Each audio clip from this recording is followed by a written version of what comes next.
The focus that was on gun legislation and abortion has somewhat shifted to a focus back on the border. This after dozens of migrants were found dead in a tractor trailer in San Antonio. And just like many subjects, this one has also become very political. I'm Stephen Dial. This is the Politics of Texas. Here's your Fast Four. This week, Governor Greg Abbott and Lieutenant Governor Dan Patrick, along with House Speaker Dade Phelan, reallocated funds aimed at improving school safety and providing more mental health resources. The $105 million spending package took funds from TEA's Foundation School Program. It included $50 million for bulletproof shields, $17 million for districts to buy silent alarms, and investments in telemedicine and other mental health resources. Two North Texas school districts made changes to their dress code. Forney ISD banned hoodies, skirts, and dresses. Corsicana ISD also banned hoodies. Forney ISD leaders said the change was to prepare students for the professional world with proper attire. Parents spoke out saying the policy doesn't make sense. One student started a petition. As of Tuesday, it gained more than 5,000 signatures. Now that the Supreme Court struck down the landmark decision with Roe v. Wade, the decision about abortion lies with the states. Texas already has one of the most restrictive abortion laws in the country. But this week, abortion providers went to court challenging the state's trigger law. A law passed last year said if and when Roe is overturned, a trigger law would start in 30 days. There was confusion after Attorney General Ken Paxton told local officials that they could immediately start enforcement. A Houston judge temporarily allowed providers to do abortions up to 6 weeks while things played out in court. The death of dozens of migrants in San Antonio is said to be the deadliest human smuggling incident in the country. 3 people were arrested, but it's still unclear what role those individuals played in the incident.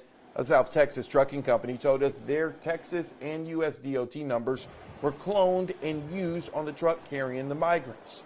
This is not the first time migrants died in San Antonio while being smuggled into the U.S. In 2017, 10 migrants died in a truck in a Walmart parking lot. And as we mentioned, the human smuggling incident has gotten very political this week. Governor Greg Abbott said that the deaths of those migrants are, in his words, on the hands of President Joe Biden. Now, the governor had a different response back in 2017 when 10 migrants were found dead in a truck. This also happened to be under the Trump administration. Joining us for our Sunday conversation, Patrick Svitek, political correspondent for the Texas Tribune, and SMU political scientist, Matthew Wilson. Matthew, from a big perspective, of course, the governor's running for re-election. Is there anything that he can lose by going very political with this, talking about how the deaths are on Biden's hands? I don't think he has a lot to lose. I mean, certainly you want to express sympathy for the victims here, as well as expressing outrage over the fact that such a horrible thing would occur. But clearly it is in the governor's interest to tie President Biden to the crisis at the border. And I think he'll be trying to do that in a variety of different ways. And it is a source we see nationally of dissatisfaction with President Biden, the immigration situation. And I think the governor is leaning hard into that and wanting to make sure that people's dissatisfaction with the Biden administration's border policy attaches itself to this migrant tragedy as well. Patrick, 10 migrants were found dead in a truck in San Antonio in 2017 during the Trump administration. What's different now? Back then there was as you know, there was a Republican president. Now there's a Democratic president. And so of course there's an element of politics to this, and just comparing that response that Abbott had in 2017, which was so solemn, to the very political tweet he fired off within, an hour or so of the initial reports, obviously shows that there is a strong element of this that is political. That's the big difference, of course. I mean, there is an increase on the border. There are more people trying to come across compared to when President Trump was president.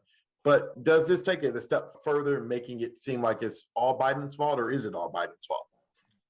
Well, it's not all Biden's fault. I mean, very seldom is anything in politics all anyone's fault. But of course, our politicians trade in relatively simple messages, right? They want to have simple stories about who's to blame or who should be held accountable for policy failures. We've seen a dramatic increase in migrant inflows since the changeover of administration, particularly since the Biden administration scrapping the Remain in Mexico policy. And so if Abbott and others want to point to one particular policy shift that has potentially resulted in this surge of migrants across the border, it would be the move away from that Remain in Mexico policy, which the Trump administration believed in very strongly. But there are a lot of things at work. The Biden administration's policies are certainly one aspect of the border crisis, but it's not the entire story about why we see significant numbers of migrant inflows. Patrick, would it be a step too far to say that, the governor has Operation Lone Star? They have additional resources on the border. So is some of this onus on the governor since he has resources on the border to try to stop the very thing that happened this week? Sure, I think it's definitely fair game to, say that, given all that the governor has tried to do to secure the border and deal with this issue at the state level, that there should be some accountability there when we learn about things like what happened in San Antonio. And if the governor is out there saying that we're doing more to secure the border than Biden, then it's fair to question, why have those efforts not stemmed this influx, or why are we still having horrific trafficking incidents under these efforts like we just had in San Antonio? Final question to both of you.